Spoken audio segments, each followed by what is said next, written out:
چې الله رب کریم دا رزق ذمہ داری دای پخپل اغستی کنه قسم می دې برب وی کچری دا رزق دای دې بادشاہانو ته ورکړې وی نو زما اوستا غریبانو ته بچا یو لقمه هم نه ورا کړي زما اوستا غریبانو ته چا یو لقمه هم نه ورا کړي نن چې هر سړی خوشحال دی دا د الله رب کریم او د پیغمبر علیه الصلاۃ والسلام د هغه دعا اثر دی برکت دی چې نن که قحط سالی هم راشي بیا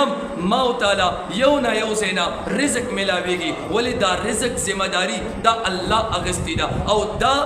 یقین به ما او تا څنګه جوړو هر سړی وای یار زه خو د مخلوق نه رزق نه غواړم زه خو د الله نه غواړم نو دا صرف په خولې باندې نه کیږي دا صرف په خولې باندې نه کیږي عملی کار وکړي عملی کار څه د الله رب کریم احکامات منل د الله رب کریم قانون د لاندې زندگی تیرول د الله رب کریم د یاد نه اعراض نه کول دا حقیقي د الله رب کریم نه رزق غوښتل دي کته په خولې باندې نه وای کریم الله مال رزق راکې کریم الله مال رزق راکې او منځ نه کې او دس نه کې روزه نه نیسي حج ته نه ځي زکات نه ورکې کریم الله مال رزق راکې دا تر الله نه غواړي دا ته د پټي نه غواړي ته د دکان نه غواړي ته د کټي نه غواړي ته د بانک نه غواړي ته دفتر نه غواړي ته سکول نه غواړي ته د بل ادارې نه غواړي د الله نه غواړي الله نه غوښتل دادي چې هر ځای کې کار کې منځ ټیم رالو سیده به جمعات ته راځي روزه دا روزه به نیسي پیسې در سره ډېرې دي زکات وخت رالو زکات به ورکې حج ته به ځي عمرې ته به ځي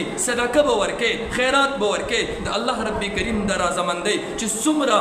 اسباب دي دا ټول به اختیارې په دنیا کې د مرګ نه مخکې به الله رب کریم راضي کې دا اصل کې حقیقي د الله رب کریم نه رزق غوښتل دي